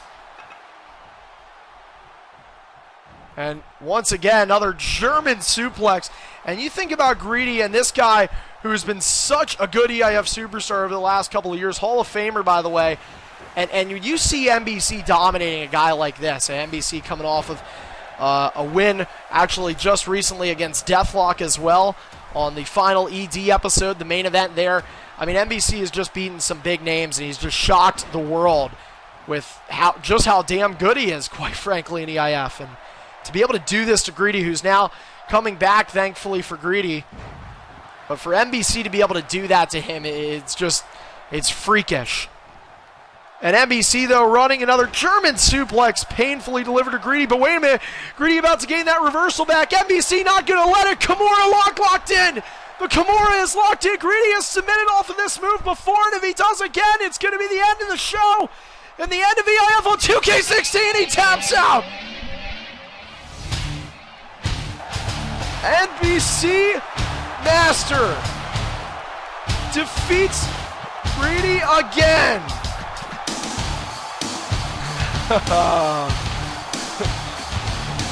And so we had to hesitate there for a second, but Ratluck said one thing to NBC Master. Congratulations. As NBC Master, what started out May 22nd, he won inside Hell in a Cell against DZ and James R. Koppel to win his first undisputed Superstar Championship. He would battle back and forth until he would regain it for a third time in his career, August 13th, and that is when Greedy revealed he was the Beast. But the Beasts and the Demon have been exorcised. The true Beast, the true Conqueror, is NBC Master. He will join Hybrid as they walk in, the two EIF champions, into 2K17. They will have held their championships for over 2 months, and as I said, with a journey that began then, even prior to that. Last year, BonaFide Fights WWE 2K15, NBC Master fights James R. Koppel in an undercard ED match. That would be his last pay-per-view match of 2K15. His last pay-per-view match of 2K16 is as EIF's undisputed Superstardom champion. And Greedy and Jetstar are basically gone from the Superstardom title picture. NBC, the only man left standing. And then there was one, and now there are none. So guys, that is officially it for EIF on WWE 2K16. It was a night of ups and downs, and we know that, but that is the same old song and dance for EIF. But I can assure you guys this, we have tried night in and night out, and this is not coming from just me. This is coming from every single EIF superstar that competed this year, be it past or present. We do everything we can to make sure these broadcasts go as good as we can possibly make them, and although that doesn't come out that way every time, I want everybody to know that these guys put in their effort and gave it 110% every single night, from NBC Master and Greedy all the way down, including the guys that couldn't be on the card tonight, James R. Koppel, Nexus, Genesis, and just everybody in between. We don't have all that time to thank everybody, but I really do just a grandiose thank you to everybody for the work they put in for 2K16, from the superstars, as I said, top to bottom throughout the card that competed, even guys that aren't here anymore. We thank everybody that competed that helped make EIF a reality here on WWE 2K16, that helped make WrestleMania 9 a success, and especially all the viewers learning this year that there were guys that aren't even in EIF, that don't want to be in EIF but want to support it as fans, was an awesome experience. Furthering the EIF network was a great experience, and we're going to continue to do that come WWE 2K17, so we ask that you be patient with us. These guys have worked their asses off for the last year. They're going to get a couple of weeks off. I'm going to get a couple of weeks off, and everybody's going to be able to take a rest from EIF for a couple of weeks here, but when we come back, we're going to be rejuvenated. We're going to hope that the connection is obviously a lot better, and we are going to be on a new game, the 11th consecutive EIF game, or I'm sorry, the 11th consecutive WWE mainstream game. It feels like EIF games now, but the 11th consecutive WWE mainstream game that Extreme International Fighting has been a part of. WrestleMania 10, SummerSlam 11, so many things are going to happen. Fight the Fate, the first pay-per-view on WWE 2K17 for EIF. That date is going to be confirmed by the end of next weekend, so keep your eyes locked on Twitter, so make sure you follow us on Twitter. Don't forget, as always, if you haven't done so already, follow us here on the EIF Network, twitch.tv/EIF Network. Check out our YouTube channel, EIF Archive. You can catch past matches if you missed any tonight or any of the other matches throughout WWE 2K16 that took place. Again, that is EIF Archive, ARCHIVE. Subscribe to us there, and you can roll over onto our EIF website. It's leaguelineup.com/EIF lives for any other information and recap of tonight's show. We'll have the show results for you at the show results section by the end of tomorrow, maybe even by the end of tonight. So once again, guys, that is going to do it for BonaFide Fights NBC Master Hybrid Maniac. Midnight Mayfire still champions. Headshot Killer, the new IC champion. 8 matches in the books, a year of EIF in the books. Thank you so much for being a part of this. We will see you in a couple of weeks right back here on the EIF Network on WWE 2K17. Have a great night, everybody. We'll see you again.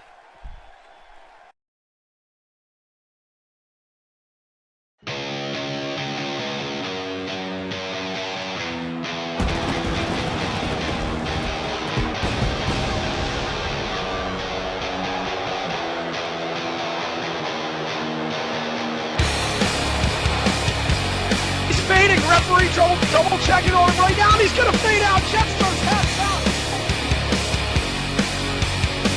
And Midnight Mayfire, shout out to his superstar character next year, Dirty Deeds Connects the champion, looking to retain here tonight. 2 shoulders to shoulder down, and they are not coming up. Selena Del Sol connects, and putting him away in a tough fight. Headshot Killer.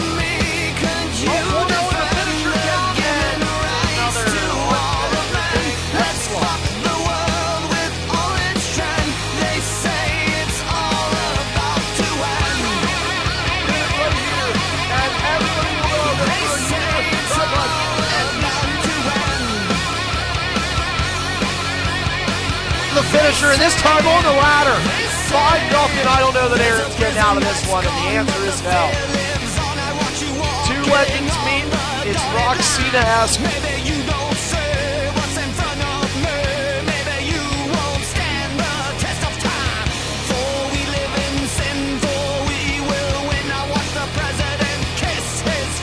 Two finishers making just one left. It's a 2-0 finisher count, and Hybrid Maniac looking to retain his championship. 2, and that's gonna do it.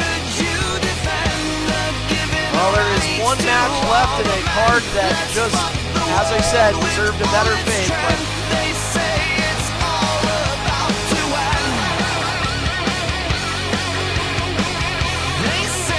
And it's gonna be the end of the show. At the end of EIF on 2K16, he taps out.